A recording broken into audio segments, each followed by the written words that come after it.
Muy buenas, muy buenas noches. Estamos aquí en un programa más, en el segundo programa en este espacio de Divagando, en la comunidad de astrociencias, es nuestro segundo programa y hoy vamos a hablar de la educación en primera línea.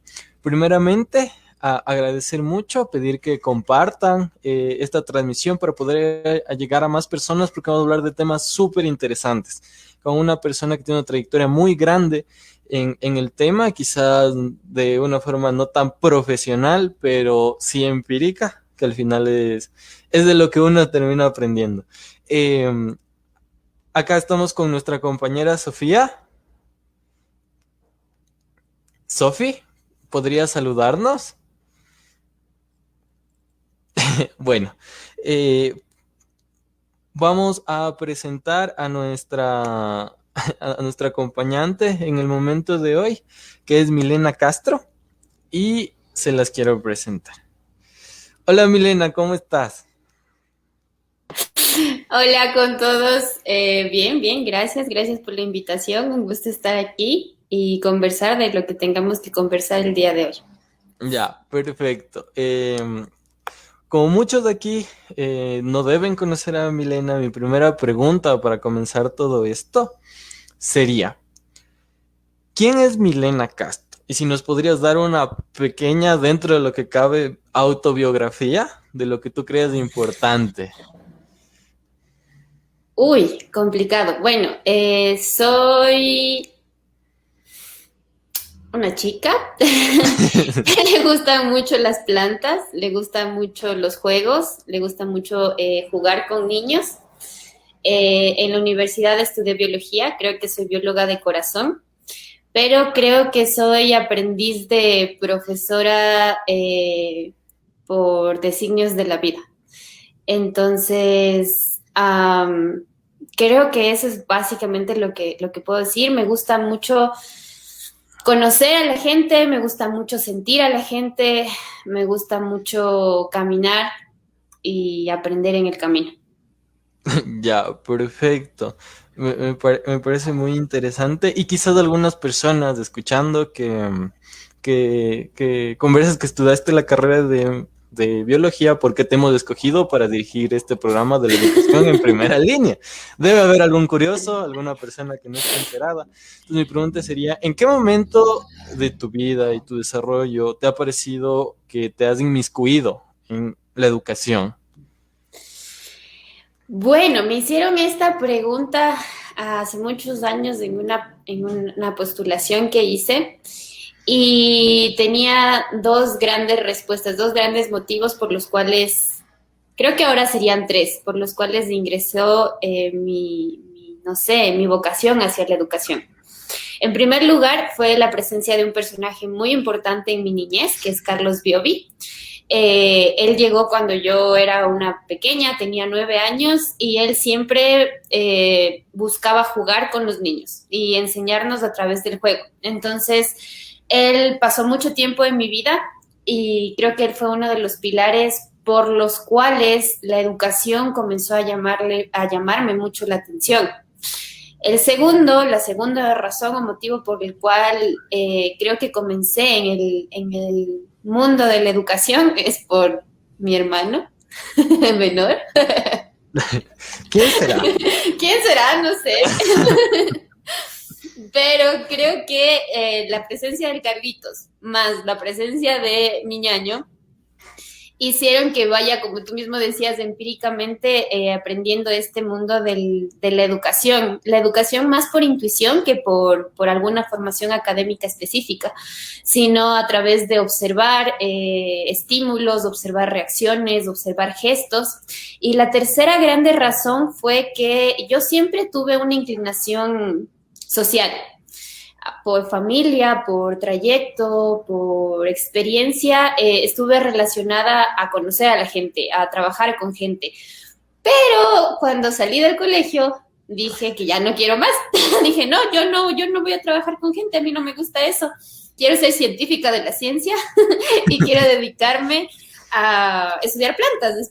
Justamente las plantas fueron la razón por la que decidí seguir biología. Pero cuando llegué a la carrera de biología, primero me di cuenta de que uno no puede negar su naturaleza. Entonces, incluso en una carrera bastante técnica, en una carrera bastante rigurosa en la academia, yo buscaba, o bueno, me ponía en espacios en los cuales tenía que trabajar con gente, o quería trabajar con gente, o trataba de buscar ese nexo entre la ciencia y lo que estaba haciendo, y cómo esa ciencia puede llegar hacia la gente. Entonces, a través de ahí dije, en algún punto del camino, necesito hacer algo que necesito hacer algo que nos junte, que junte esos dos caminos, el camino de la ciencia que me apasiona, el camino de la biología que siempre va a estar dentro de mí, pero también el camino de trabajar con la gente y esa otra perspectiva de la educación que fue acercándose a mí desde que era pequeña. Ya, una pregunta, una respuesta muy bien contestada y muy completa que nos da muchos temas de los cuales agarrarnos. Nos conversas de esta persona importante que sería Carlos Biobi, que jugaba con los niños y quizás ahí, aunque ya se descubrió que tal vez algunas personas hayan decidido que yo soy tu hermano menor y entiendo un poquito así. Con Carlos Biobi quizás le choque la idea del aprender mientras juegas o que te quería enseñar cosas jugando. Entonces mi pregunta sería de cómo él hacía esto y cómo es que tú percibiste esto en el momento que jugaste con él, si todavía hay recuerdos, y hoy. El primer momento, me acuerdo perfecto, no sé si fue la primera vez que lo vi, creo que no, pero fue la primera vez que me enseñó un juego.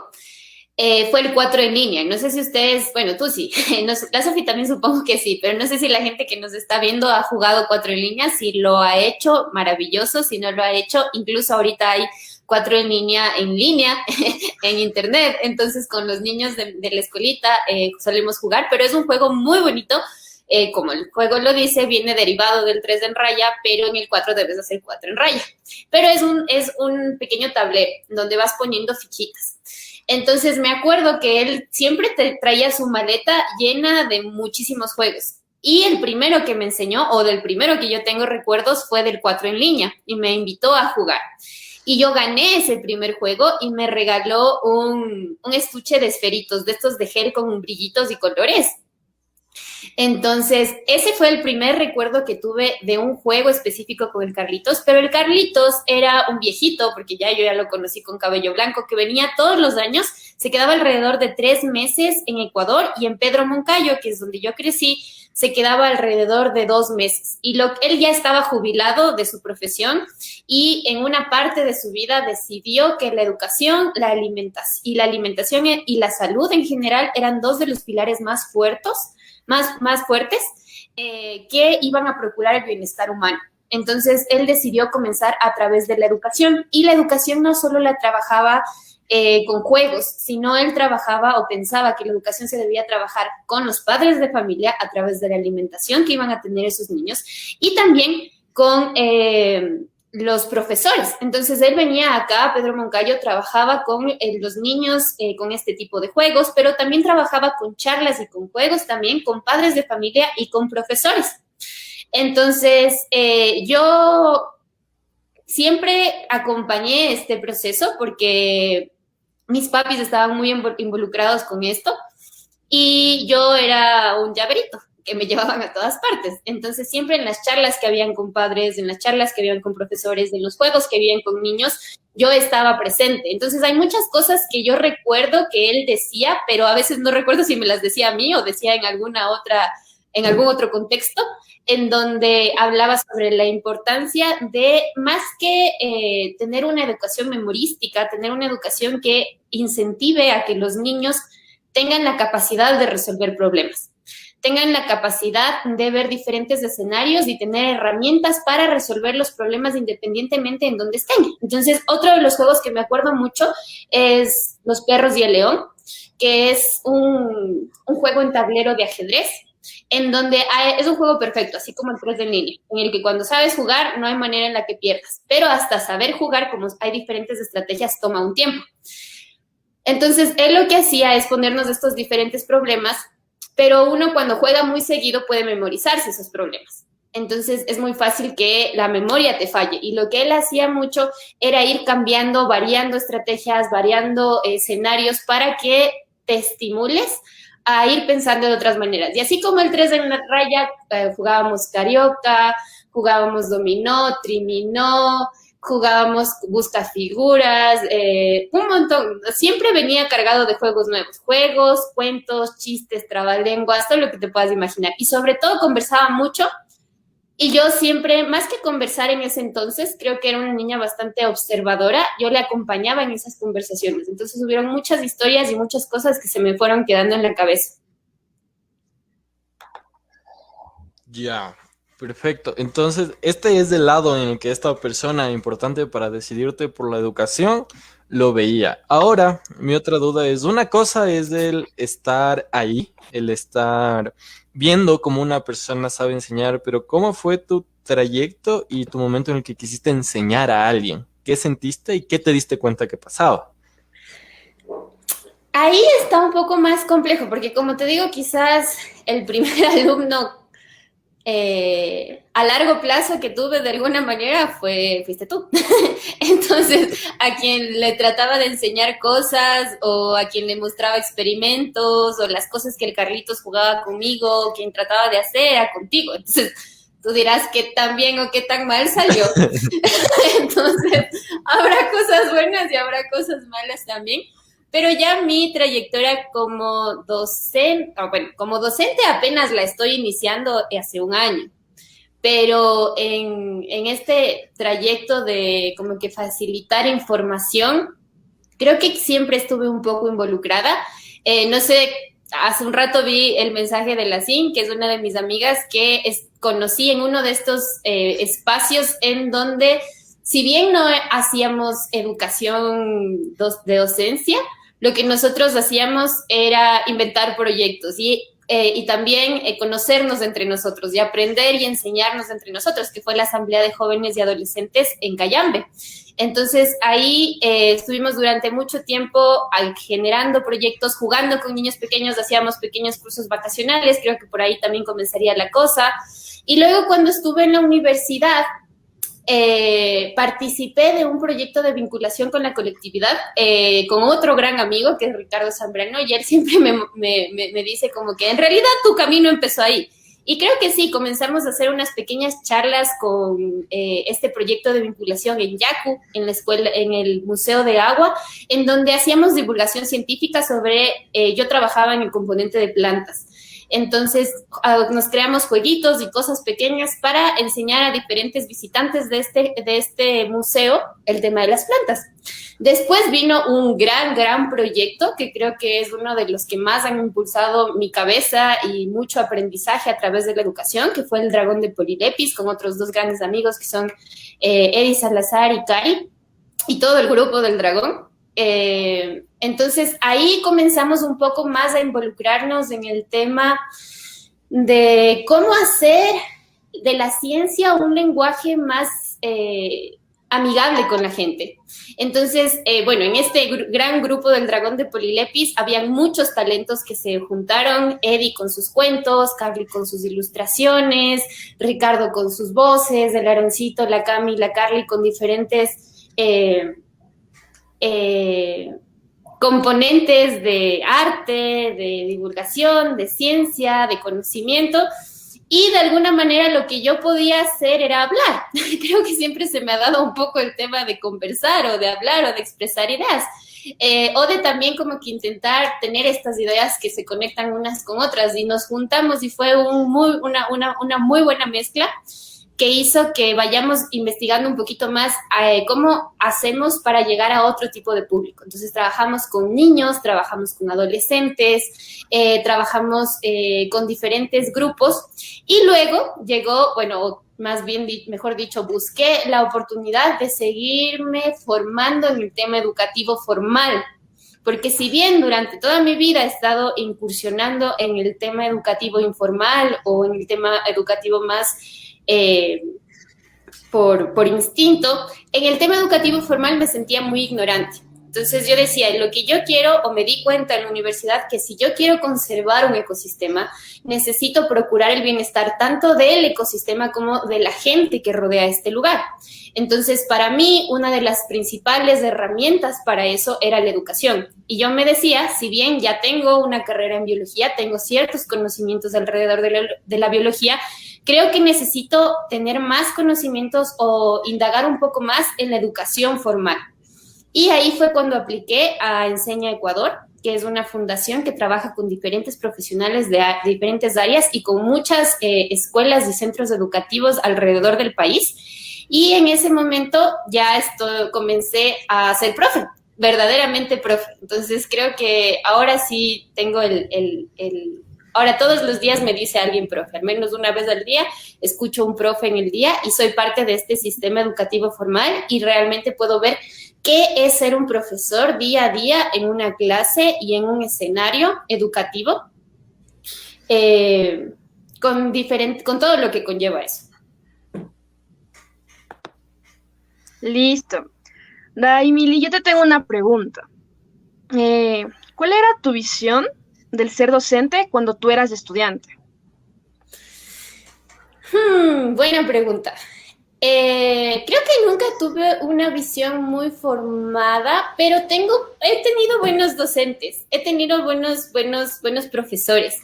Tengo los recuerdos del Robertito, que también creo que en algún punto se cruzó con ustedes y con otros amigos, que era un profe que buscaba hacerlo de otra manera. Él estaba muy alineado a las artes, creo yo.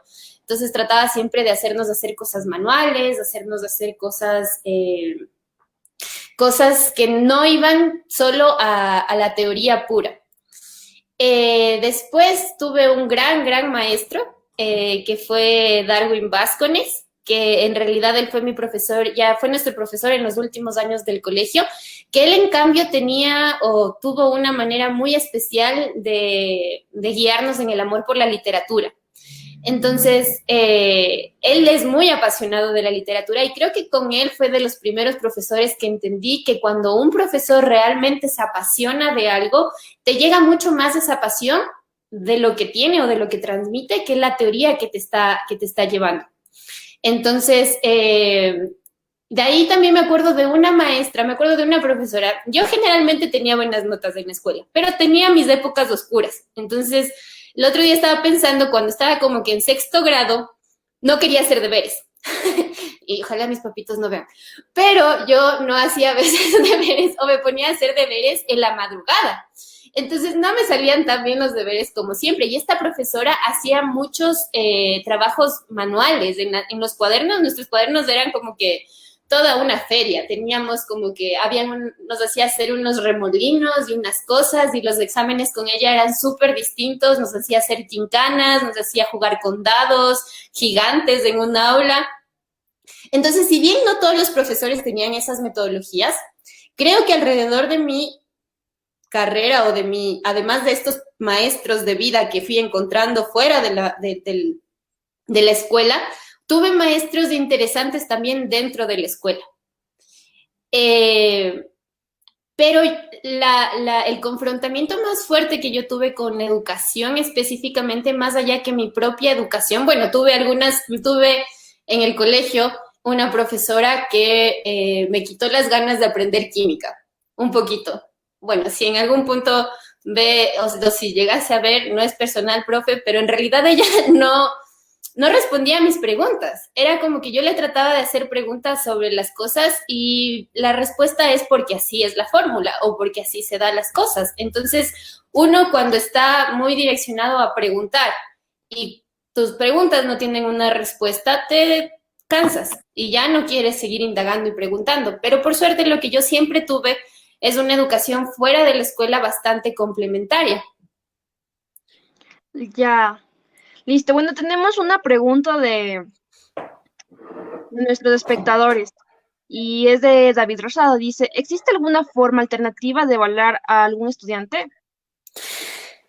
Yo estoy en el mismo camino Y sí, hay varias formas alternativas. La cosa es que tenemos que, para evaluar de una manera distinta, tenemos, al menos en el sistema educativo formal, en donde necesitamos pruebas, necesitamos evidencias, necesitamos calificaciones, tenemos que primero ser muy organizados y disciplinados en los registros que vamos llevando, pero también tener muy buena comunicación con autoridades y con el sistema en general de la institución con la que trabajamos. Entonces, nosotros tenemos la tradicional, que son formas cuantitativas, en donde tú pones una nota con un número, pero también tienes formas cualitativas en donde vas evaluando los procesos que van teniendo los pequeños, pero hasta donde yo estoy investigando, porque soy un aprendiz de profe literalmente, apenas estoy comenzando en este camino mucho más de lleno.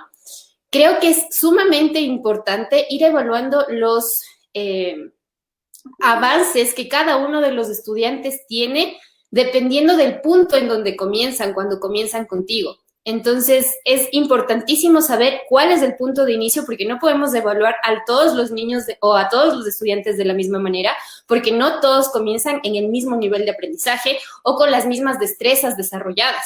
Entonces, lo que quizás para un niño es algo muy sencillo, para otro de los niños no es que sea muy complejo, sino que no ha tenido las herramientas suficientes para desarrollar esa destreza. Entonces necesitamos hacer un panorama macro, ir haciendo, podemos utilizar listas de cotejo, podemos utilizar diferentes habilidades, destrezas, ir viendo con niveles de aprendizaje, hasta qué punto creemos que nosotros es óptimo, qué otros puntos son más, y además, en qué áreas vamos a evaluar. Si vamos a evaluar sus destrezas al resolver un problema, o si vamos a evaluar qué tanto sabe un hombre, o qué tanto sabe o conoce de un tema, si vamos a evaluar cómo se desenvuelve oralmente, cómo se desenvuelve en escrito, cómo se desenvuelve a través del arte o los dibujos. Entonces, creo que en el tema de evaluaciones tenemos todo un mundo por descubrir, pero es importante fijarnos mucho en las formas de aprendizaje de los estudiantes y en el nivel de desarrollo de destrezas que ellos tienen. No podemos, eso sí creo que es súper complejo estandarizar las formas de evaluación hacia los estudiantes, porque cada uno de ellos tiene un contexto diferente y además tiene una forma de aprendizaje distinta en donde necesitan desarrollarse. Y dependiendo de ese desarrollo y de ese camino que están siguiendo, creo que es lo importante evaluar o crear herramientas estandarizadas que nos permita evaluar este cambio.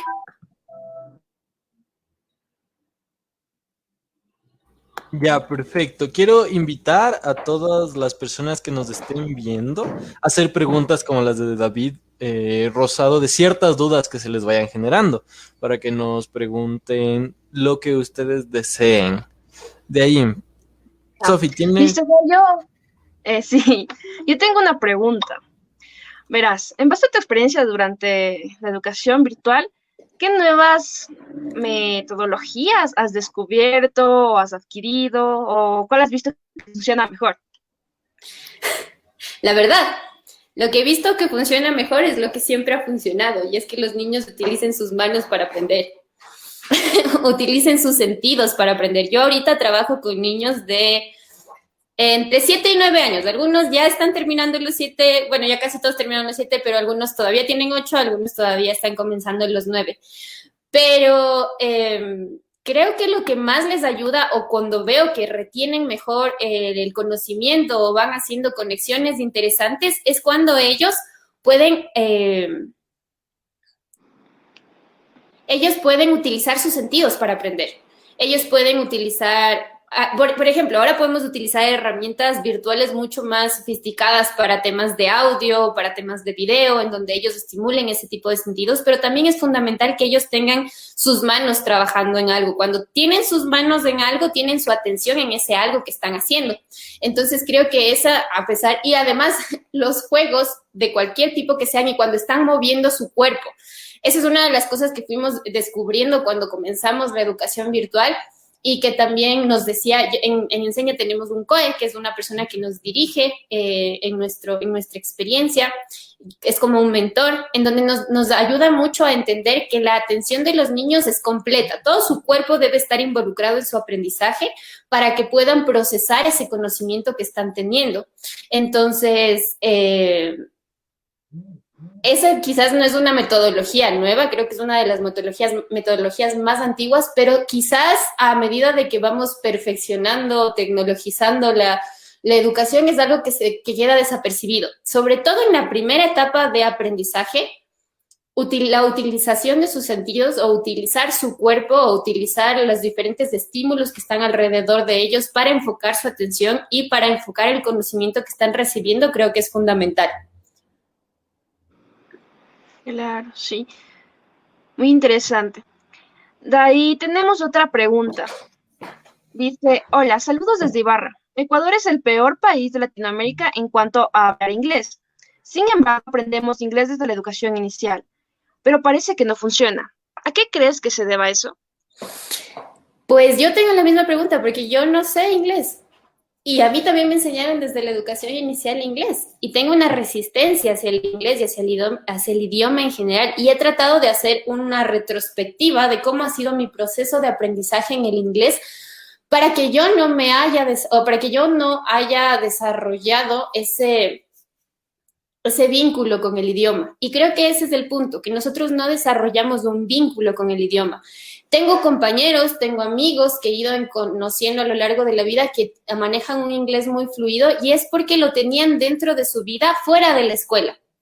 Entonces, quizás ese choque que tenemos contra el idioma, primero es porque el inglés no forma parte de nuestro día a día y va a ser mucho más difícil incorporar en nuestro conocimiento algo que está alejado de nosotros. En mi caso, en mi casa no se habla, mis papis no hablan inglés, no solían hablar inglés cuando yo era pequeña tampoco. Entonces era algo totalmente fuera de mi contexto. Las matemáticas, el lenguaje, los sociales, ciencias naturales, todo estaba dentro de mi vida. Todo podía experimentarlo a través de diferentes experiencias, pero el inglés no. Y no sé si yo supongo que es algo que pasa bastante en diferentes hogares del Ecuador. Quizás los papás están entusiasmados porque sus niños aprendan inglés, pero comenzamos a aprender inglés de una manera muy lejana hacia nosotros, dándole prioridad a memorizar ciertas palabras, a memorizar ciertos sonidos, ciertos fonemas, pero no lo incorporamos dentro de nuestra vida diaria. Entonces va a ser mucho más complejo que cuando ya tengamos 26 años, queramos involucrarnos hacia el idioma. En algún punto, eso creo que es muy personal mío, yo sentí que estaba peleada con el inglés, que tenía cierto rencor hacia el idioma. Y creo que es porque en algún punto, quizás era en mi casa, pero había alguna cierta apatía hacia los gringos. Perdón por decirles con esa palabra, pero de alguna manera creo que en mi caso específico tenía que ver un poco con eso. Pero en general, en el proceso de aprendizaje, creo que es justamente eso. El inglés no está involucrado dentro de nuestras vidas. Y si ustedes conocen a niños que hablan muy fluidos inglés, seguramente tienen familiares o sus padres o tienen algún lugar en donde el inglés está incorporado tanto dentro de su vida académica dentro de la escuela como fuera de esa vida académica. Quizás series, quizás películas, no hacerlo tan memorístico, sino irlo incorporando dentro de nuestras actividades diarias. Quizás, no sé. Ya, perfecto. Antes de continuar con una pregunta del público de Samuel Aedo, yo te quisiera hacer una pregunta que es: ¿crees que este problema, que sea la poca relación que hay del inglés con la vida diaria, también sea un problema con otro tipo de temas o de cosas que nos enseñan, que no estamos involucrados con eso, que no lo vemos muy seguido y que es muy académico y por eso también es complicado adoptarlo como un conocimiento? ¿Qué piensas sobre eso? Yo pienso que el conocimiento que pasa de la pizarra, dicen que pasa de la pizarra al cuaderno y nunca llega a la cabeza del estudiante, se pierde totalmente. Creo que la mayoría de cosas que, digamos, yo podría decir que domino en este punto son porque en algún punto de mi vida tuve que practicarlas y tuve que incorporarlas dentro de mi día a día. Si nosotros no relacionamos el conocimiento que tenemos dentro de una institución educativa con nuestra vida, con nuestra realidad, con nuestro contexto, con el lugar en el que estamos, con la forma en la que nos criamos, con la gente con la que convivimos, no va a poder llegar esa información a ser conocimiento realmente. Si no, va a quedar perdida en el aire, va a quedar como un dato extra. Por ejemplo, ahorita vi un comentario que decía, mejor aprendamos quichua. Quizás si me hubieran enseñado quichua en la escuela, hubiera sido mucho mejor, mucho más sencillo para mí aprender ese idioma, porque finalmente tengo más gente que habla quichua alrededor de mí que gente que habla inglés.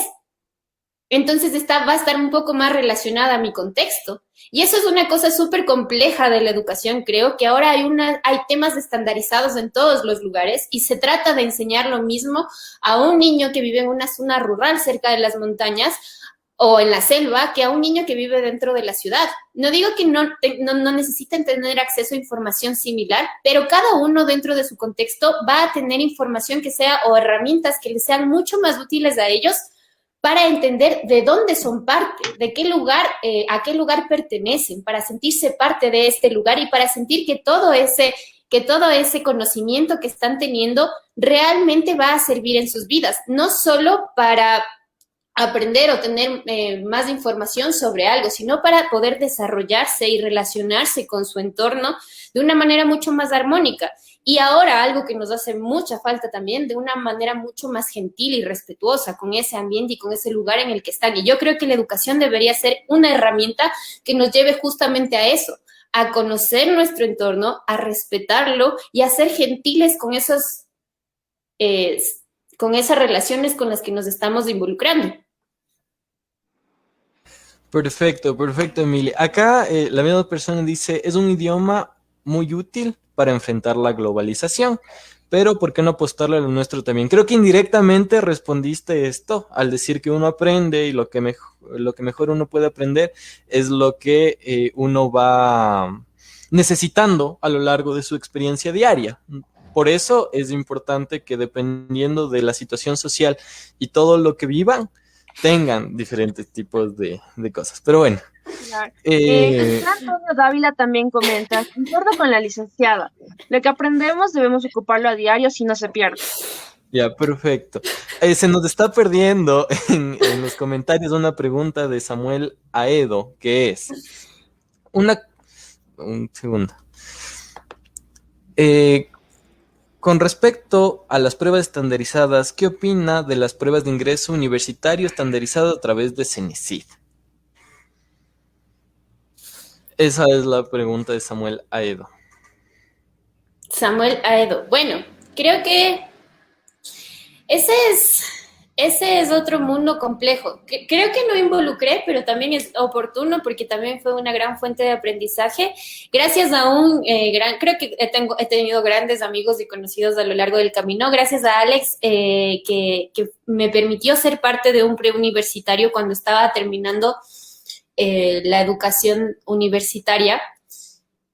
Pude entender un poco mejor este tema de qué es lo que nos piden en las pruebas del CENESID y cuáles son las destrezas que realmente llegan a desarrollar los adolescentes de nuestro país.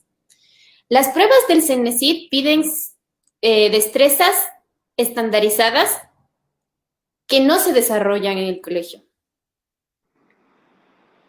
Este es un tema delicado porque he tenido que conversar con algunos maestros universitarios en donde nos piden o nos cuentan o nos dicen, si se eliminan estas pruebas, ¿qué va a pasar? ¿Va a reducir el nivel de exigencia que se pide hacia las universidades o va a reducir el nivel de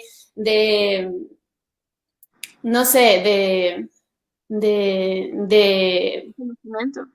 ¿Perdón? De conocimiento que tienen los estudiantes antes de ingresar a una carrera universitaria?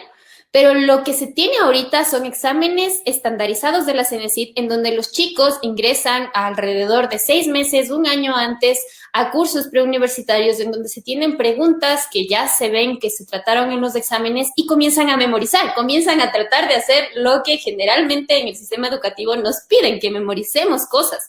Pero lo que realmente es complejo que aprendan son pensamiento crítico, por ejemplo, desarrollar sus habilidades para tener una opinión propia, para vertir para leer un texto y a través de ese texto ir reconociendo diferentes cosas.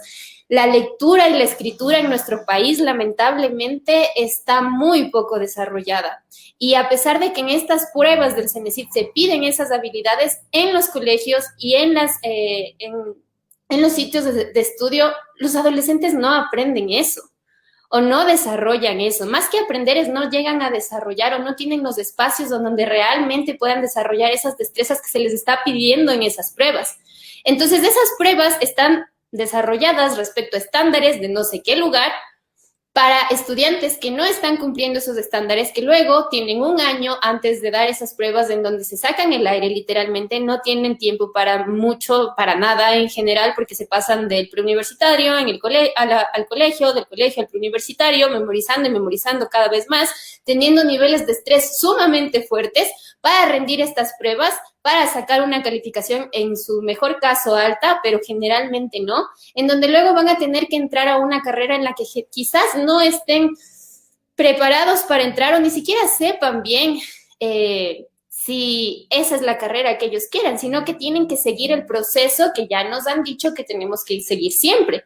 Yo creo que esta prueba del CENESID está mal diseñada, obviamente, pero para diseñarla bien es necesario hacer un completo reajuste de todo el sistema educativo, que es una cosa gigantesca, una utopía quizás para cumplir, pero necesitamos estar mucho más en contacto con cuál es nuestra realidad educativa, no la realidad que vemos en estándares internacionales ni demás, sino qué es lo que está pasando en los colegios, en las escuelas y en los lugares y sitios de estudio de nuestro país. Ya. Claro, sí, yo creo que también incluso deberían basarse en la malla curricular que recibimos los últimos años o que recibimos a lo largo, porque realmente las preguntas que existen en este examen, pues algunas no tienen nada que ver, o que nunca recibimos o nunca vimos, por ejemplo. Sí, o sea, Ustedes, les devuelvo la pregunta, ¿qué piensan ustedes que ustedes están más cercanos a este proceso de admisión a través de las pruebas del CENESID? ¿Qué piensan ustedes sobre las pruebas del CENESID? ya, creo que yo voy a responder primero, porque yo me explayo muchísimo menos, porque tengo la suerte todavía de estar en el colegio, de salir y de que lo más seguro es que se quite esta prueba y de poder ingresar a una universidad sin la necesidad de dar la prueba. Pero la visión que yo puedo tener es justamente esta. Te evalúan cosas que tú no aprendes y que al final no sabes qué tan necesario y útil va a ser a lo largo. Pero creo que Ian nos podría explicar un poco mejor porque lo ha vivido más aquí, en su día a día. Sería Sofi, si nos podrías ayudar. Ya, claro, no demos una cosa, por un momento apagué mi cámara porque me estoy quedando sin batería.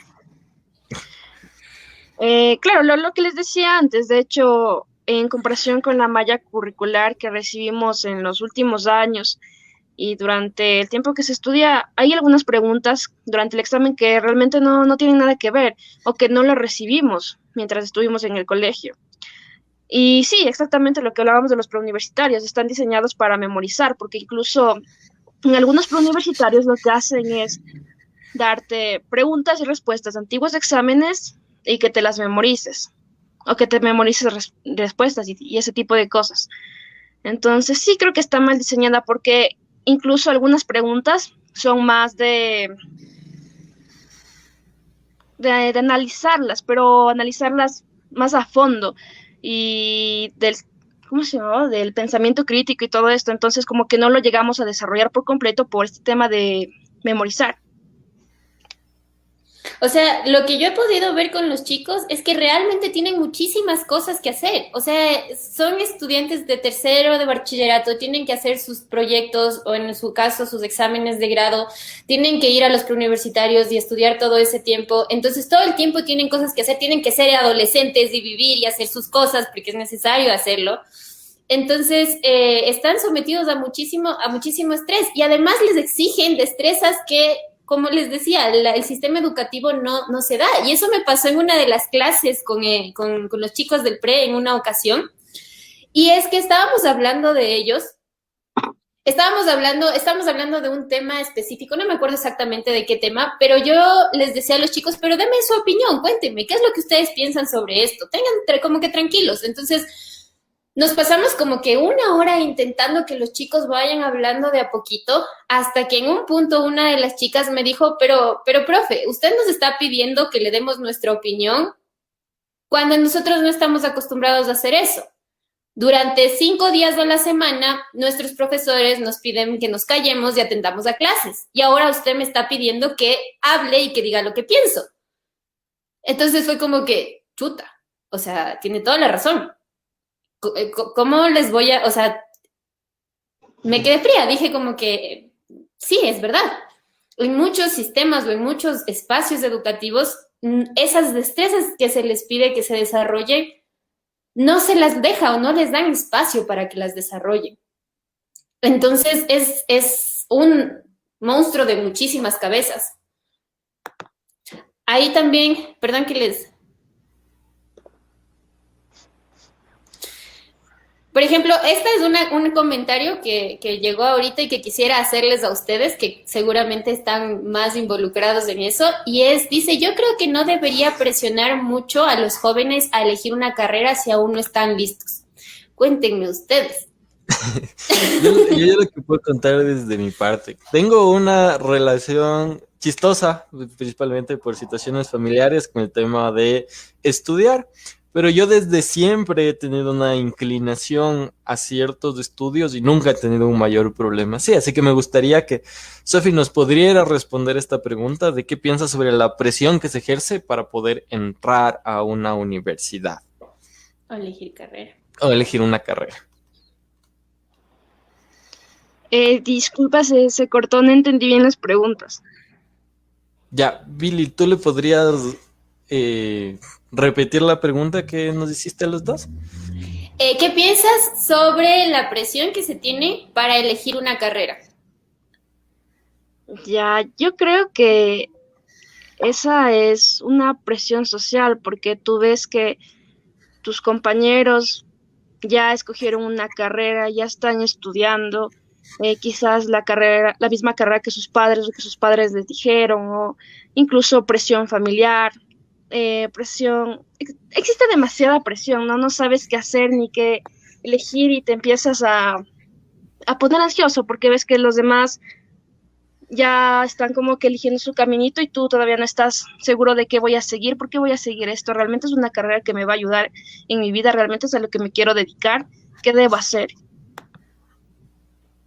Hay una cosa que uno de los profes justo del pre les decía a los chicos en un conversatorio, perdón, en un conversatorio que teníamos, y era que la carrera que vas a elegir, la decisión, con esa decisión vas a vivir tú. O sea, tú vas a vivir con lo que quieras que sea. Si tu papá, tu vecino, tu amigo, lo que sea, te está diciendo, sigue esta carrera, porque yo creo que es importante, esa persona no se va a tener que aguantar los deberes, los exámenes, los trabajos, los momentos de frustración, los momentos de felicidad, sino eres tú. Entonces, por eso es importante que de alguna manera tú te sientas a gusto o sientas que por ahí es donde quisiste ir o por ahí es donde quisiste estar, incluso para que cuando te gradúes de la universidad decidas hacer otra cosa de tu vida. Ya, pero aquí puede verse un pequeño círculo y es que lo que tú decías, esa sería mi opinión, pero si toda mi vida me han enseñado a que me debo callar mi opinión, ¿cómo hago? O sea, yo puedo hablar por el círculo familiar que al final entre los dos es el mismo, que para nosotros es muy fácil, sí, ya voy a ser el que me voy a dedicar, bueno, tengo que estudiar una carrera y sentarse, analizar y pensar, pero para las personas que no han tenido esa posibilidad de tener las herramientas necesarias para desarrollar su pensamiento crítico y una opinión propia y formarse integralmente como personas, que es algo que conversábamos en el anterior programa de Divagando, quizás de un lado mucho más artístico, pero al final es eso, el formarte como humano y no como un computador que se le mete información y saca esa información y eso es todo lo que te pide. Pasa esto, o sea, como yo, si nunca me pidieron mi opinión, ahora voy a decidir qué voy a hacer de mi vida. y muchas veces hay esa idea de si Los otros saben lo que es mejor para mí. Los otros saben lo que es mejor para mí. Exactamente. Claro. Tenemos otra pregunta de Katy Katy Moreira. Morelia Ibai. Y Dice, ¿sirven las tareas a realizar en la casa o deben erradicarse? que se radiquen, o sea. Es una petición propia de un conductor de un programa que se radiquen totalmente. Cero tareas. Yo no mando deberes a mis estudiantes, porque yo siempre pienso mucho en los contextos, entonces pienso en su salud mental y la salud mental de sus padres, y noto muchas veces y me acuerdo también, que cuando había muchos deberes que hacer, en mi caso no, pero con mi año sí, cuando no hacía un deber, a veces terminaba haciéndole yo los deberes, porque no hacer ese deber iba a conllevar a que le pongan una mala nota, a que la profesora se enoje, a que luego se enojen los papás, se enoje todo el mundo, y comienza a crearse un círculo ahí de complejidad por las tareas. Y muchas veces, generalmente pasa eso, que los papás terminan haciéndoles los deberes a los niños. Yo no creo que los deberes obligatorios sean la mejor opción, pero creo que los deberes no obligatorios pueden ser divertidos. Sí, a los niños o a los estudiantes se interesan por hacer esos deberes, porque una cosa es que a mí me obligan a hacer estos 5 deberes todos los días, y tengo que amanecerme y tengo que ir haciendo y no me estoy poniendo a desarrollar el deber y a entender por qué el profesor me mandó a hacer este deber. Me mandó porque este deber ayuda a que yo desarrolle esta destreza. No, lo que tú haces es, quiero acabar rápido esto, pego, copio y desecho. O en mi caso no lo hago y utilizo todo mi tiempo para desarrollar esas cosas, que es otra opción. Sí, pero no todos tienen ese privilegio. Pero yo creo que un deber opcional, si es lo suficientemente atractivo para que un niño lo haga por gusto, creo que ese sería un logro.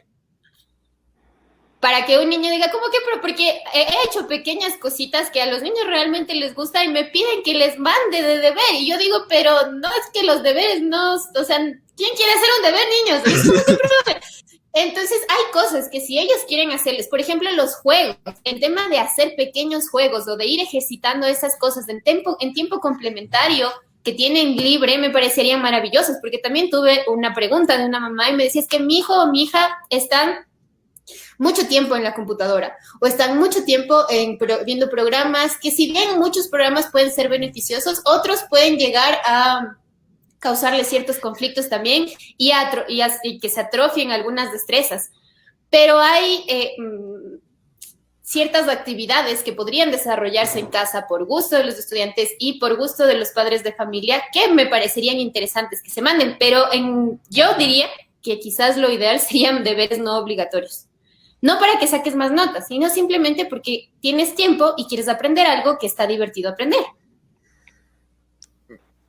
Ya, y que de paso tú quieres aprender, y así y que quieres hacerlo. Y lo más seguro es que al final se quede, porque si te gusta, lo vas a volver parte de tu vida diaria de una u otra manera. Y ahí viene este tema desde chiquitos, ir aprendiendo qué es lo que me gusta, cómo es que yo aprendo, qué es lo que puedo hacer, qué es lo que no quiero hacer, lo que sí quiero hacer, e ir entendiendo que quien mejor va a conocer qué es lo mejor para ti eres tú, y quien vive con esas decisiones eres tú, no ese mundo externo que te dice cómo hacer las cosas. Y también te vas a chocar con algunas piedras en el camino, pero aún así van a ser más sencillas de procesar. Ya, perfecto. Estamos teniendo algunas preguntas de algunos comentarios. Centrémonos en las preguntas, en la transmisión, porque hay otros puntos que me gustaría topar, y que el programa es la educación en primera línea, profesores. Aunque es muy importante ver el desarrollo del alumno, algo que a mí me interesaría y me gustaría dedicar después de esta pregunta al resto de la transmisión es cuál es el rol y cómo se siente un profesor dentro. Si se siente que está educando, cuáles son los problemas que puede ver. eso sería, porque siempre uno piensa, o sea, como que lo que me dan la posición de estudiante es mucho esa, pero la posición del profesor, al final ellos también deben pensar lo mismo, no me enseñaron lo que quería. Y eso es Los algo profesores también sentimos, también tenemos sentimientos. Exactamente, entonces si es tema del profesor, si hay un bicho más grande o lo que sea. Entonces vamos con esta pregunta. Excelente transmisión y muy excelente invitado. Una pregunta. Según las pruebas PISA que evalúan varias áreas como matemática en muchos países, Ecuador tiene pésimos resultados. ¿Por qué crees que los estudiantes están peleados con las ciencias exactas como la matemática o la matemáticas? Porque justamente, o sea, es una pregunta que la respuesta la seguiré desarrollando. Pero una nueva información que tengo es que justamente este sistema en el que, bueno, las cosas que se supone que deberíamos aprender, nos hacen aprender herramientas que no promueven la creatividad y la experimentación. Y las matemáticas tienen mucho de eso, tienen mucho de creatividad, tienen mucho de imaginación, tienen mucho de conocer y adquirir pensamientos abstractos. Es como que las matemáticas están tratando de traducir pensamientos abstractos de los humanos que nos encanta crear cosas y tratar de explicarlas, pero se enseñan, como decía Martita, que era mi profesora de matemáticas de la universidad, ella nos decía como que ella lo que le interesaba es que tú entiendas el concepto del ejercicio que estabas desarrollando. Lo demás es carpintería, mis queridos, así nos decía. Entonces, que el resto, el problema es que nosotros la matemática que nos impulsan a entender es la carpintería. Es si paso este número a este otro lado, si paso y esto primero resuelvo paréntesis, todas esas fórmulas que son muy sencillas de olvidarse. Y las habilidades que tú necesitas para entender e incorporar las matemáticas en ti son creatividad, son experimentación, son imaginación, son muchas otras cosas que no tienen espacio para desarrollarse en general. Y eso me he dado cuenta mucho, no solo en los niños, sino en todas las edades que tengo alrededor o con las que he podido estar, incluso en mí mismo, que el tema de experimentar o el tema de crear cosas nuevas es un abismo muy grande para muchos de nosotros. Es como que el momento en el que nos dicen, ya, aquí tienes todos estos ingredientes, por ejemplo, en una cocina, tienes todo esto para cocinar, haz lo que tú quieres. Y tú dices, pero ¿y la receta? ¿Y cuántos gramos de sal tengo que poner? ¿Cuántas cucharadas? Y entonces le pongo esto, y es, no sé, hazlo tú, puedes ir viendo, probando. Y dices, pero ¿y si me equivoco? ¿Qué importa? Es como que esa experimentación no está dentro de nuestras vidas. Creo que una de las principales cosas es porque dentro de nuestra vida el error se castiga con sufrimiento y no estás acostumbrado a errar, no estás acostumbrado a que te salgan más las cosas y eso es parte de la experimentación y dentro de las matemáticas necesitas desarrollar todo este otro pensamiento. Y otra cosa para que la gente tenga esta apatía tan grande con las ciencias exactas es que siempre a las ciencias exactas se las pinta de cucos. Y quizás uno de los problemas es que de alguna manera los científicos se sienten poderosos con la ciencia. Hablan idiomas interesantes, hablan en términos codificados, tienen muchas cosas complejas que dominan y es maravilloso, pero ese conocimiento de alguna manera los hace sentirse superiores a la gente que no domina ese tipo de conocimiento. Y eso también pasa en los profesores que brindan ciencias exactas. Como yo conozco todas estas cosas, yo sé más que el resto, entonces transmito esa sensación hacia mis estudiantes. Y mis estudiantes no se acercan a la ciencia desde su lado amable, no se acercan a la ciencia desde lo asombroso que es, desde lo noble que puede llegar a ser, sino se acercan a la ciencia desde un lugar en donde este es un lugar solo para privilegiados. Las ciencias exactas, las matemáticas, la química, además, solo es accesible para los superinteligentes o superdotados. Y más que sea de esa manera, es que sencillamente no se la transmite por canales más sencillos. Porque justo en algún punto de la vida, yo fui a mi colegio donde yo estudié la secundaria, toda la vida, fui cuando ya salí de la universidad y estábamos haciendo experimentos con los niños y con toda la gente. Entonces, había un niño específicamente ¿Qué pasaba conmigo en los recreos? Porque yo estaba en el laboratorio. Entonces íbamos cogiendo plantitas, íbamos experimentando y ensuciándonos, porque finalmente las ciencias exactas nacen ahí, a través desde la parte de experimentar, de observar, de tocar, de preguntarse cosas. Entonces, este pequeño, un día estábamos con él jugando, viendo alguna cosa, y de repente vi que todos los profesores estaban exaltados. Entonces todos estaban preocupados porque dijeron que uno de los niños, que era súper hiper travieso, se había salido del colegio, que se había salido y se había perdido. Entonces yo dije como que chuta, busquémoslo. Pero nunca me di cuenta que ese niño que según los profes se había ido era el niño que estaba conmigo, porque los profes me describían a un niño súper revoltoso, súper insurgente, que no hacía caso a nadie, pero el niño con el que yo estaba todos los recreos era un niño que en realidad era inquieto, pero eso era todo, era inquieto y quería hacer muchas cosas a la vez. Entonces, generalmente creo que a las ciencias exactas se las encasilla dentro de este lugar de la gente que es muy seria o que tiene que estar siempre estudiando, y en realidad casi todos, si no son todos los científicos o al menos personas que yo he conocido en el camino de las ciencias exactas tienen un lado creativo y artístico gigante, pero en algún punto del camino han hecho que estos dos mundos los separen por completo y haga que haya una confusión entre estas personas, diciendo como que, pero las ciencias exactas no era algo más rígido, más serio, más racional, pero también tengo mi lado artístico de creatividad, pero en realidad todos están mezclados. Creo que esa categorización también es una de las cosas que hace que la gente se pelee contra las ciencias exactas. Entonces, hay muchísimas respuestas.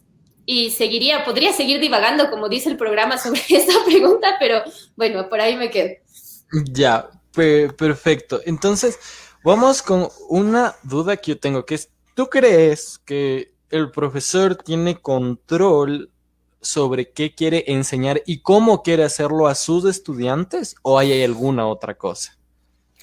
El control es una palabra compleja. Yo creo que justo lo que hablábamos antes. Por ejemplo, voy a hablar de mi caso, no sé de otros profesores, solo voy a hablar del mío. Yo he notado que no tengo el control generalmente sobre cómo enseño a mis estudiantes. ¿Por qué no tengo el control? Por un lado, es porque todavía yo no estoy totalmente en control de mí misma. No conozco todas mis maneras de aprendizaje, no conozco todas mis maneras de relacionarme con el mundo. Entonces, eso hace que, de cierta manera, ciertas estructuras que se me presentaron desde la niñez todavía estén presentes y yo trate de hacerlas de esa manera, y luego a través de la práctica me doy cuenta que no es mi manera. Entonces, ese romper estructuras que fueron arrastradas desde la niñez por diferentes contextos es complejo, y si un maestro, estoy leyendo si alguien quiere, se llama un libro muy bueno que es La educación y el sentido de la vida, de Judy Krishnamurti. Él habla mucho sobre cómo un maestro no puede transmitir a sus estudiantes todo el conocimiento si ese maestro primero no trabaja en sí mismo y en cómo él interpreta el conocimiento y en cómo él se relaciona con el mundo. Y eso es una cosa muy compleja que creo que no solo es en maestros, sino en realidad es en la vida misma. Y es que estamos muy acostumbrados, los adultos sobre todo, a decir cómo debes hacer las cosas, pero hacerlas totalmente distinto. Tienes la fórmula en tu cabeza de que las cosas se deben hacer así, así, así, pero tú no las pones en práctica. ¿Y cómo vas a ser un maestro o cómo vas a poder vincularte con tus estudiantes abiertamente y honestamente si tú no tienes esa apertura y esa honestidad con tu forma de vida, con tu estilo de vida, con tus estándares, con tus maneras de ser? Entonces, lo único que los maestros pueden hacer en algún punto es intentar darles herramientas a los estudiantes para que ellos observen, se relacionen con el mundo y lo observen. Pero las decisiones que los estudiantes toman son suyas, son de ellos. El maestro puede mostrar muchas opciones, pero son opciones. Pero es como responsabilidad de cada maestro ir cada vez más, siendo más coherente consigo mismo y cada vez más investigando más en cómo él aprende, en cómo él se relaciona con el mundo, en cómo él o ella o nosotros nos relacionamos con todo lo que nos rodea para poder transmitir esa honestidad hacia los estudiantes. Muchas veces yo he visto, es complejo porque romper estas estructuras que te digo que uno va acarreando es complejo, es fuerte, requiere muchísimo trabajo, requiere muchísima atención y requiere muchísima energía. Y muchas veces las responsabilidades que nos rodean o los pesos que cargamos nos dificultan poder llegar a ese equilibrio. Ya, una respuesta muy interesante, muy alejada de lo que uno, o por lo menos yo creía que podía llegar a ser. Y sí, es muy interesante. Entonces, hablas de esto sobre uno conocerse como persona y que no solo es útil para el tema de la profesión de docente, sino para muchas otras profesiones, para la vida como tal. Entonces, esta es otra duda que quizás como periodista no sea lo más correcto porque yo ya conozco un poco de trasfondo, pero es el tema del tiempo que tiene un profesor para poder dedicarse a hacer estas cosas. Es complejo. Creo que los profesores son unos duros. Porque yo no sé, o sea, yo realmente admiro profundamente a aquellos profesores que también son padres de familia, por ejemplo, o aquellos profesores que son jefes de hogar, o aquellos profesores que además de su trabajo de maestros tienen otros trabajos fuera o demás, porque es mucho tiempo y mucho esfuerzo el que requieres para, finalmente estás guiando a pequeñas vidas. Pueden tener 4 años, pueden tener 17 años, pueden tener 32 años, pero tú estás compartiéndote de alguna manera todos los días con esos seres humanos y esos seres humanos de alguna manera te están viendo y ven lo que tú haces. Entonces, además de que hay que pasar notas, hacer planificaciones, hacer informes, hacer actividades extracurriculares que todas las instituciones tienen, estar pendientes de si se suben deberes, si no se suben, de los contextos familiares, de lo que pasa. Entonces, son muchas cosas y realmente yo admiro a aquellos profesores que también son padres, sobre todo, porque además de que de alguna manera tú estás cuidando a estos pequeños o estás guiando a estos pequeños o grandes en tu profesión, también tienes a los tuyos propios en casa. Entonces, llegar a equilibrar todas esas actividades es sumamente complejo. Y también creo que la estructura del sistema no ayuda, no te brinda eso. Es como, en algún punto yo asistía a un taller en donde nos contaban una manera distinta de educación, en donde primero nos dijeron que los niños no estaban obligados a entrar a clases. Primera cosa. Entonces decían que era una escuelita normal, como todas, pero luego entró a Reforma, es la escuelita de Ayampe. Si quieren buscarla en Google o demás, es maravilloso el sistema educativo que han implementado ahí. Pero bueno, la cosa es que nos decían que los niños no estaban obligados a ir a clases. Y que las primeras 3 semanas que los niños se enteraron que no debían ir a clases, que no tenían la obligación de ir a clases, nadie entró a las aulas. Las maestras estaban esperando ahí con las actividades, pero los niños estaban jugando en el patio. Pero después de un tiempo los niños se cansaron de jugar en el patio y las actividades que tenían dentro de las clases eran mucho más divertidas. Entonces ellos iban a clases por voluntad propia, primera cosa que no pasa normalmente. Cosa que si un niño que se despierta todos los días a las 6 de la mañana para asistir a clases a las 7 de la mañana y no ha podido desayunar, él no puede decir, mami, yo no quiero ir a clase, o profe, yo no quiero ir a clase, porque eso va a tener falta, porque eso va a tener una serie de cosas. Entonces, primero, la hora de la mañana en la que comenzamos generalmente clases no les permite, creo yo, ni a los niños, ni a los profesores, ni a los padres de familia, a tener una mañana armoniosa y poder comenzar el día en un estado que sea más sencillo aprender. Entonces, también en este curso nos decían, lo que pasa también mucho es que cuando tú comienzas clases, como antes de comenzar clases, el niño estuvo corriendo para vestirse porque no se levantó, el papá gritó, la mamá gritó, llega súper tensionado a clases. El maestro pasa lo mismo. El maestro tuvo que quizás dejar haciendo la comida, quizás preparar a sus propios hijos para ir hacia las clases, quizás se trasnochó pasando notas o haciendo alguna cosa. Entonces, tanto estudiantes como maestros llegan súper tensos a clases. Y durante todo el día de proceso de aprendizaje tienen esa tensión dentro. Y cuando terminan clases, no es que pues quedarte un rato relajado o ir haciendo cosas que te ayudan a estar más tranquilo, sino en el caso de los maestros muchas veces tienen reuniones después, muchas veces tienen tareas que hacer, que calificar, que subir, informes, etcétera. Entonces es una frase que en algún punto escuché, lo urgente comienza a quitarle tiempo a lo importante. Entonces, ni maestros ni estudiantes procuran su bienestar y procuran que su proceso de aprendizaje sea amigable y sea una experiencia placentera, sino más bien es una obligación que muchas veces ambos bandos deben cumplir. Ya, son fuertes declaraciones. Que quizás yo que he estado en algunos espacios de este estilo, es nuevo el tema de poner todas las cosas sobre la mesa desde el punto de vista del profesor. Pero bueno, tenemos una pregunta para Sofi. Me gustaría que cuando ella estuviese lista nos comunicase, porque la pregunta para ella es, ¿quisieras ser docente? Esa es la pregunta. Ya. Hola, Sol, muchos saludos. Eh, Quisiera ser docente. La verdad, en este momento de mi vida, no me llama para nada la atención el ser docente. Pero también tengo ciertos complejos con qué quiero dedicarme a hacer, así que exactamente en este punto de mi vida no puedo contestarte todavía esa pregunta, porque tal vez en unos años diga, uy, sí quiero ser docente, pero puedo ser docente no como profesora, sino, o sea, como profesora de clases o de una escuelita, sino en otros ámbitos también.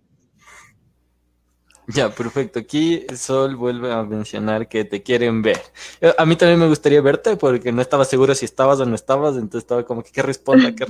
Sí. Eh, sí, es que ahorita no puedo, tengo 4% de batería y si le muevo el teléfono, eh, pues ya no puedo salir. Ya, perfecto. Entonces, ahorita, creo que hemos recibido mucha información y muchas cosas que deberíamos procesar y quisiera dar un repasito a los comentarios que por temas de tiempo y los temas que estaban dando no se pudieron revisar. Ya. Por ejemplo, Ya, ahorita vamos a revisar los comentarios. Di tú, Sofi, ¿qué Ya. querías decir? A mí me gustaría hacer una pregunta. Ya. Sería para la Mili. ¿Cómo crees que las clases virtuales han influido en la educación? ¡Wow!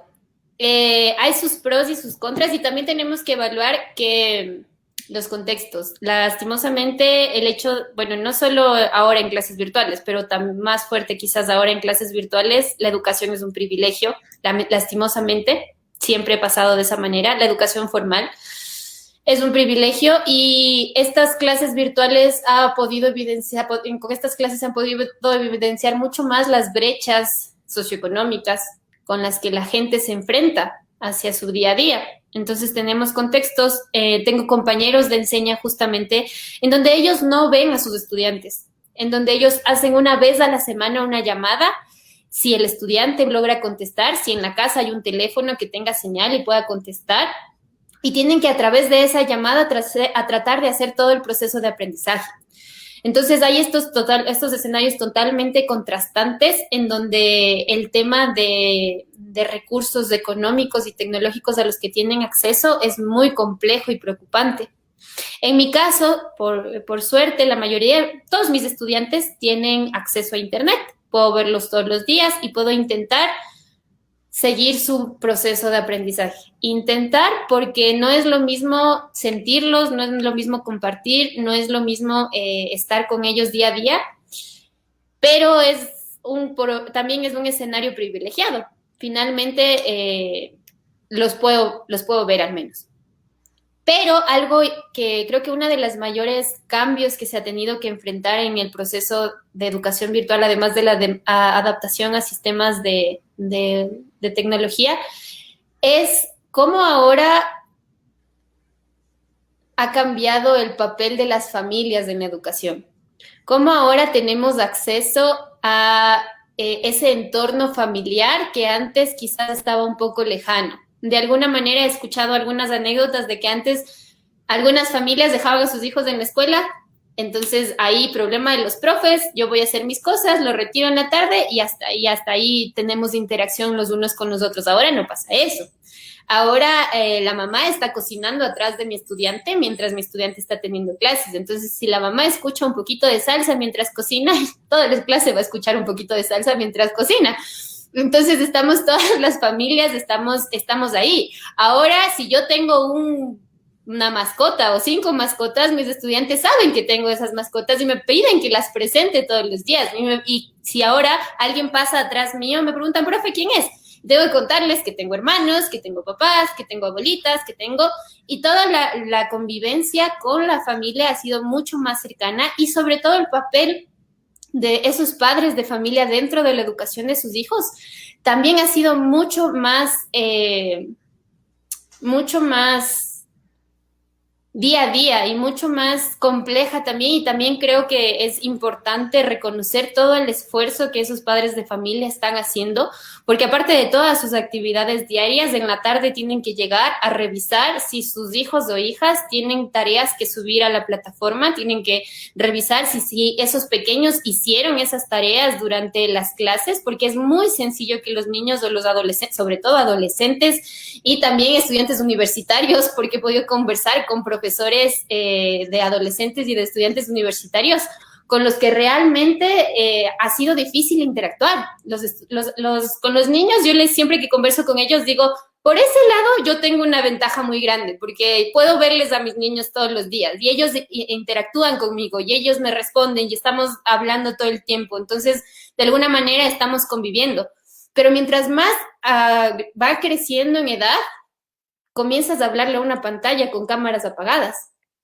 Comienzas a tener un monólogo muy fuerte, en donde no sabes si el estudiante está aprendiendo o quiere hacerlo, si no quiere hacerlo, y también esa autonomía que el estudiante tiene que desarrollar se va haciendo mucho más grande.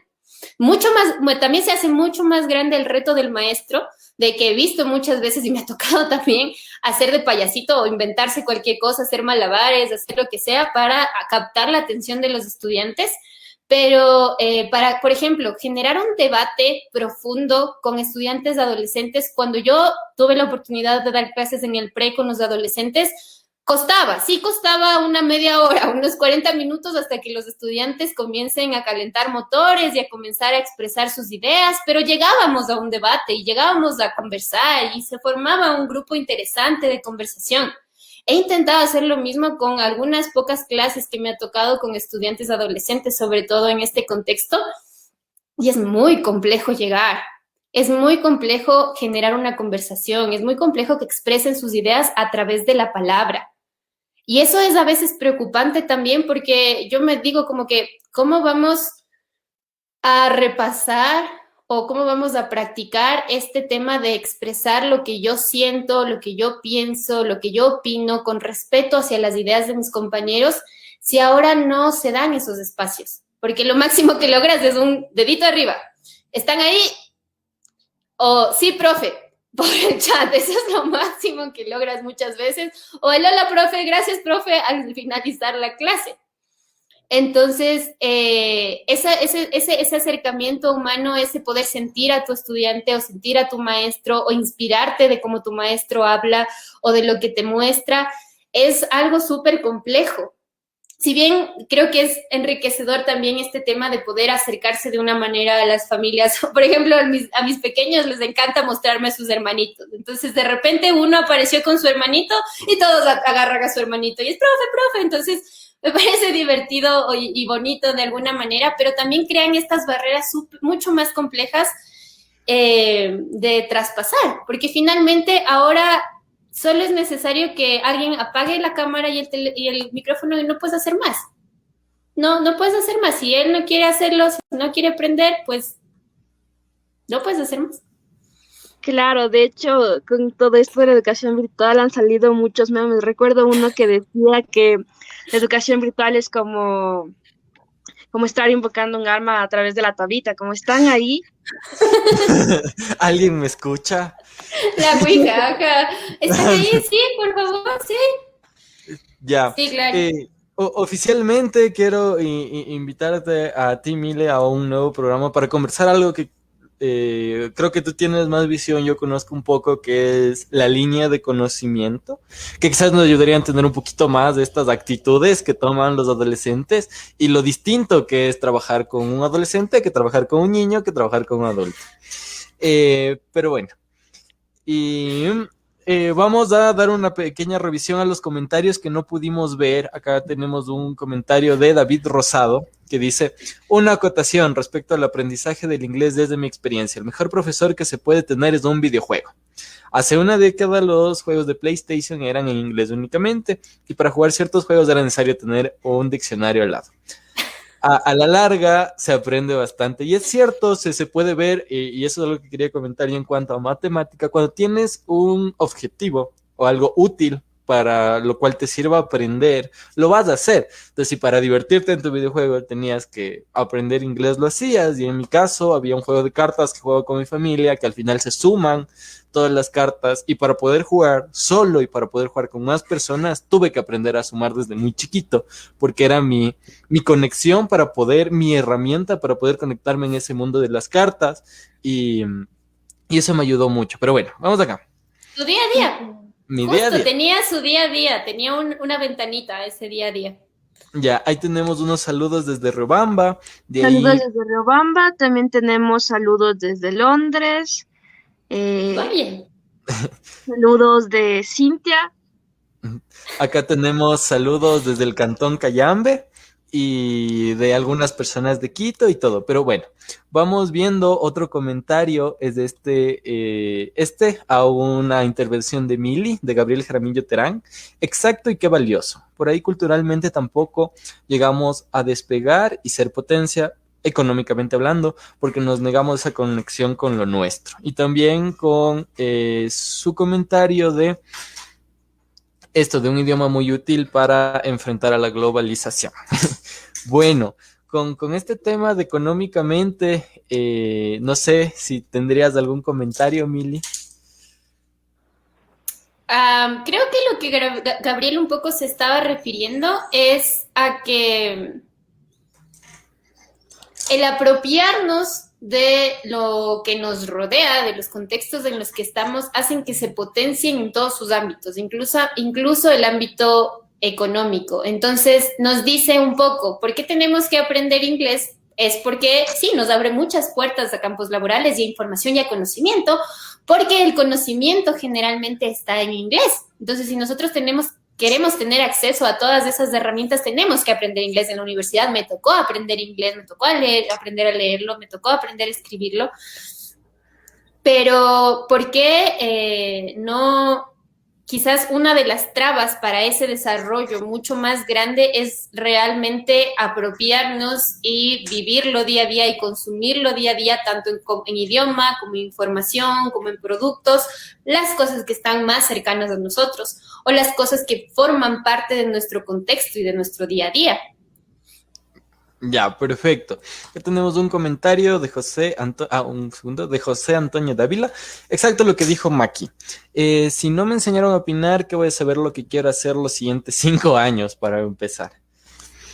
Es una decisión súper grande y para la visión que tienen muchas personas es un monstruote de lo que me voy a dedicar toda mi vida y si me equivoco. O lo que voy a hacer también. Y también eso es importante. Y esa creo que es una cosa relacionada con lo que decía que no estamos muy acostumbrados a experimentar y a cambiar de rumbos y a probar diferentes cosas porque no estamos también acostumbrados a errar o a equivocarnos o a fallar, pero que ese error no signifique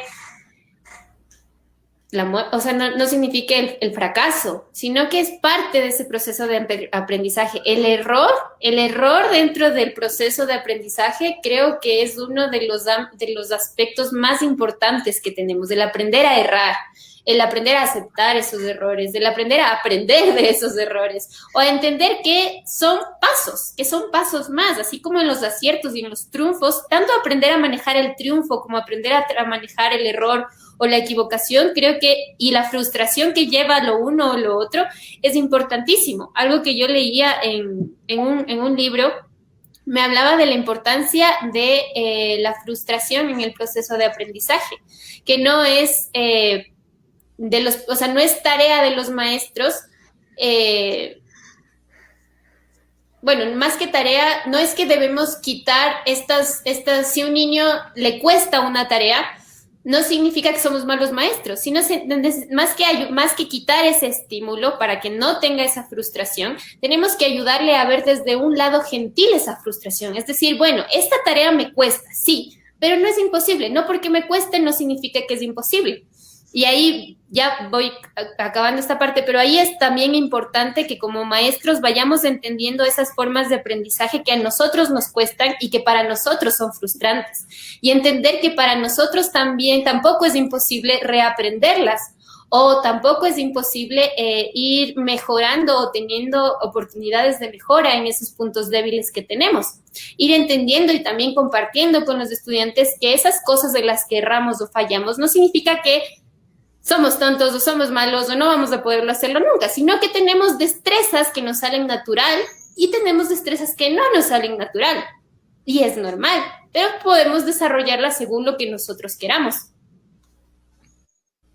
Ya, perfecto. Acá tenemos un comentario de Carlos Vázquez.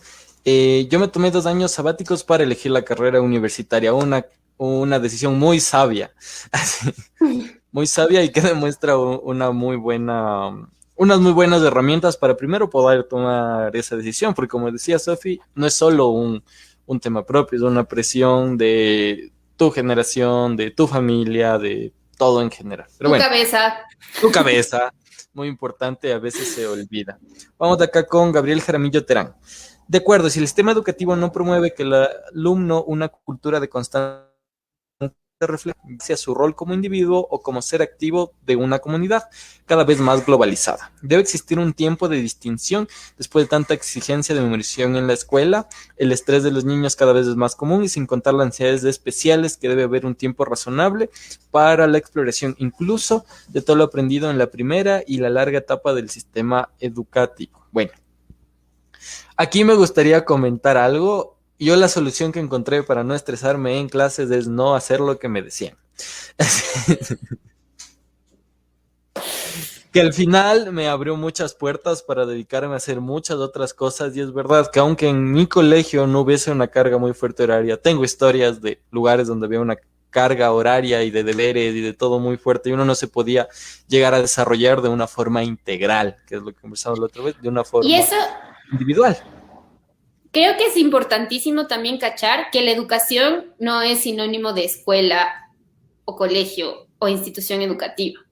Nosotros aprendemos y educamos y somos maestros y estudiantes en todos los aspectos de nuestra vida. Y estas oportunidades de desarrollarse fuera del sistema educativo formal son valiosísimas y son de hecho de las que más te enriquecen como ser humano, justamente como tú decías. El Carlitos, cuando yo iba a la universidad, me decía que la etapa universitaria es, no, además de la que te da un título quizás de una profesión que vayas a ejercer el tiempo que decidas ejercerla, te ayuda a formarte como humano, te ayuda a generar relaciones, te ayuda a generar vínculos, te ayuda a generar aprendizaje o experiencias que te van a ir definiendo como ser humano en tu adultez.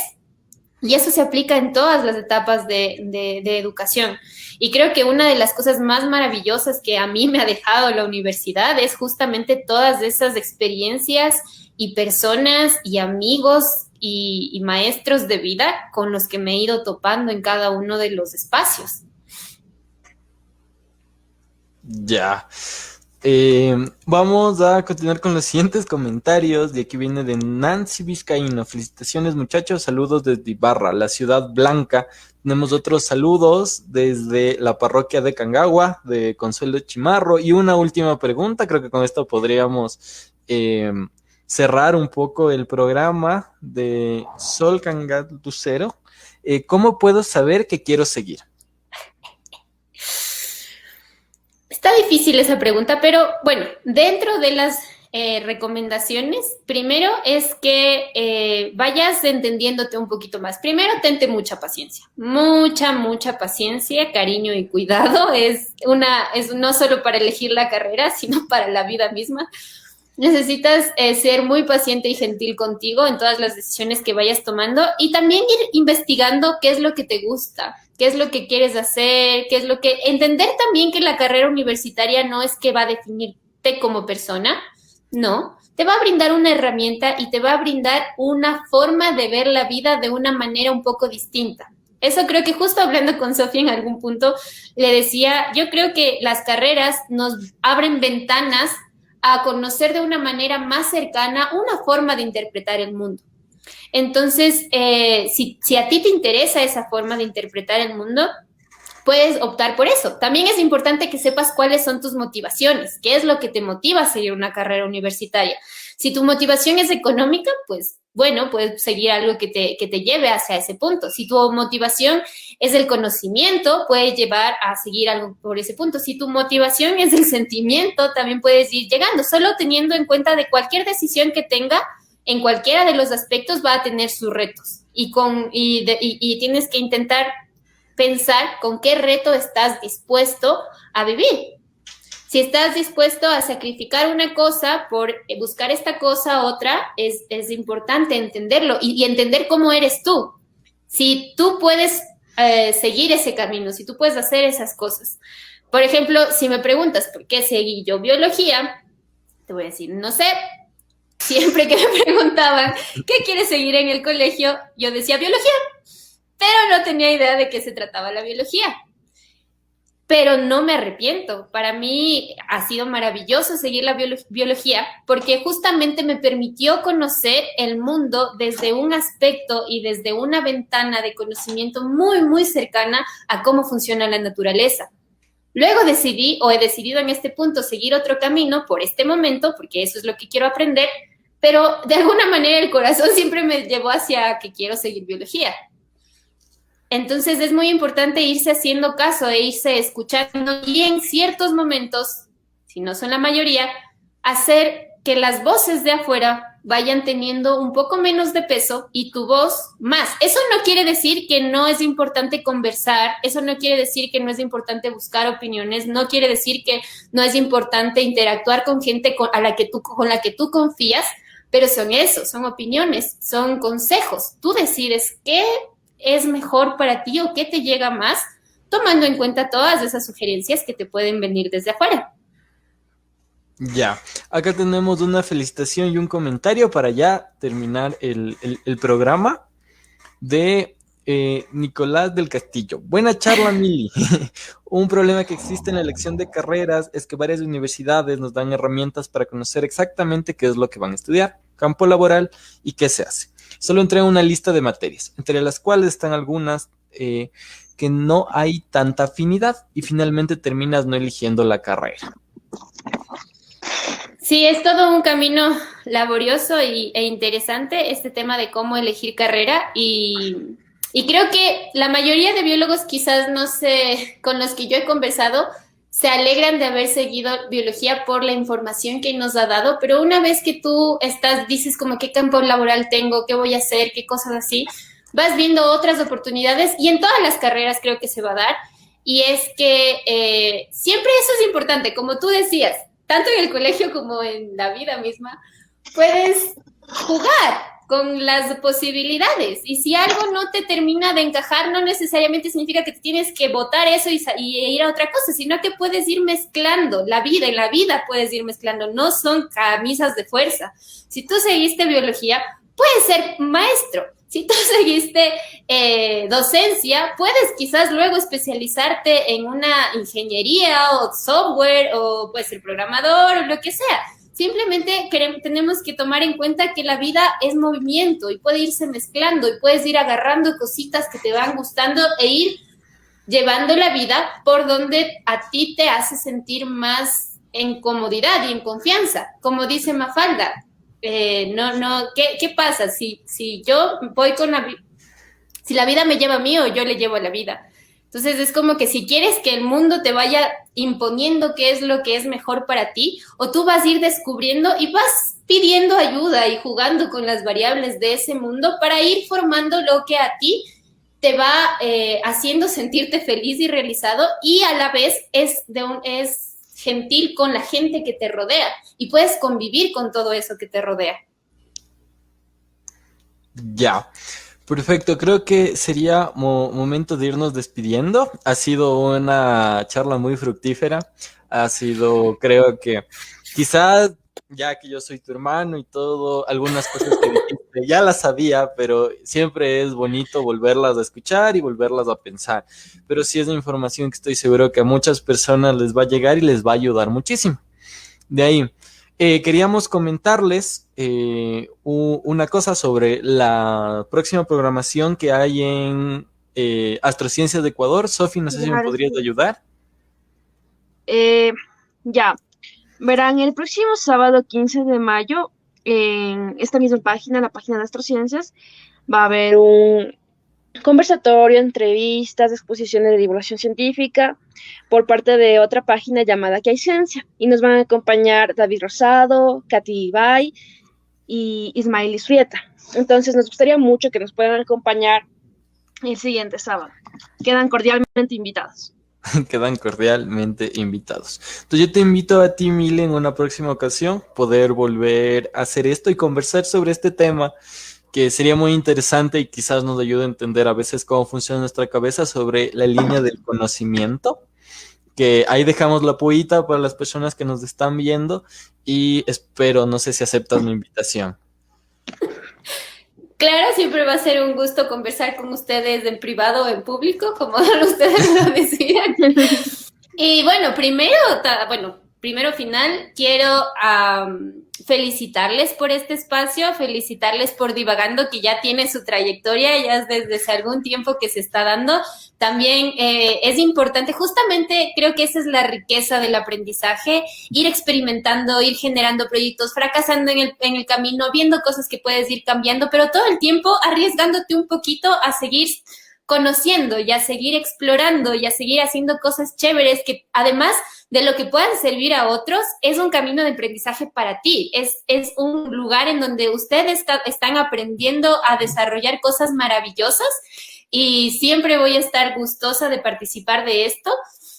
Y creo que también es importante reconocer no solo la educación de los profesores que están en primera línea, sino es importante y me da ganas mucho de agradecer a todos esos maestros formales y no formales que se han cruzado en la vida y de los cuales se puede seguir aprendiendo y de algunos vi los comentarios ahorita y otros han estado llegando comentarios de otros lugares. Muchísimas gracias. Creo que uno de los principales motores para el aprendizaje es la convivencia con el otro, la convivencia y el respeto mutuo hacia nuestros procesos de aprendizaje, pero también hacia los procesos de aprendizaje de los otros que no terminan nunca.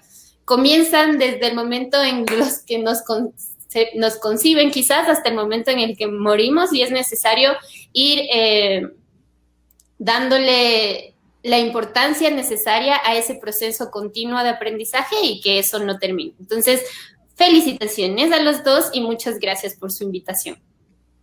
Ya. Muchísimas gracias. Ya nos iremos despidiendo.